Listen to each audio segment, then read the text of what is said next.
Past perfect tense, पूर्ण भूतकाळ. By taking had after any subject and the third form of the main verb before it, the past perfect tense is proved. कोणत्याही कर्त्यापुढे had व त्यापुढे मुख्य क्रियापदाचे तिसरे रूप ठेवल्यास पूर्ण भूतकाळ सिद्ध होतो. In short, subject plus had plus past participle means third form of the main verb. Example, Raju had played cricket. Raju cricket खेळलेला होता. My father had written a novel. माझ्या वडिलांनी कादंबरी लिहिलेली होती. Next, negative sentence.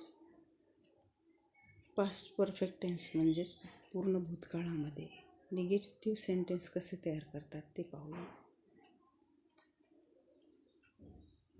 Putting not after had in the sentence makes the sentence negative.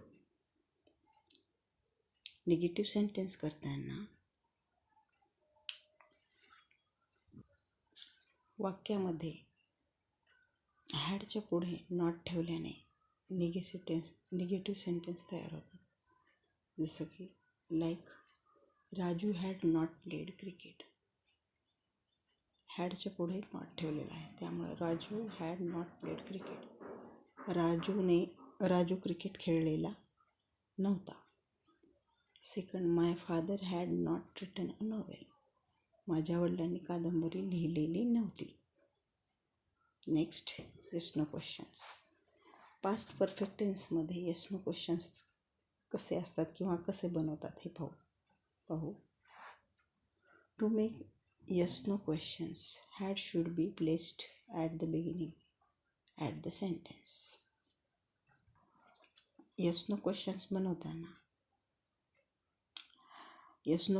बनवताना had हे वाक्याच्या आरंभी घ्यावे. Like had Raju played cricket, had my father written a novel. राजूने क्रिकेट खेळलं होतं का, किंवा माझ्या वडिलांनी नॉवेल म्हणजेच कादंबरी लिहिलेली होती का. Next, WH questions. आता पास्ट परफेक्ट टेन्स म्हणजे पूर्ण भूतकाळामध्ये WH क्वेश्चन्स कसे बनवतात किंवा कसे असतात ते पाहू. To make WH questions why, when, what etc. should be placed at the beginning of the sentence. आता WH क्वेश्चन्स बनवताना काय, व्हाय, वेन, व्हॉट अशा प्रकारचे जे प्रश्नवाचक शब्द आहेत, असे प्रश्नवाचक शब्द येस नो क्वेश्चन्सच्या आरंभी घ्यावे. म्हणजेच example, why had Raju played cricket, when had my father written a novel. Raju cricket खेळलेला होता. राजू क्रिकेट का खेळलेला होता आणि माझ्या वडिलांनी किंवा कादंबरी लिहिलेली नव्हती.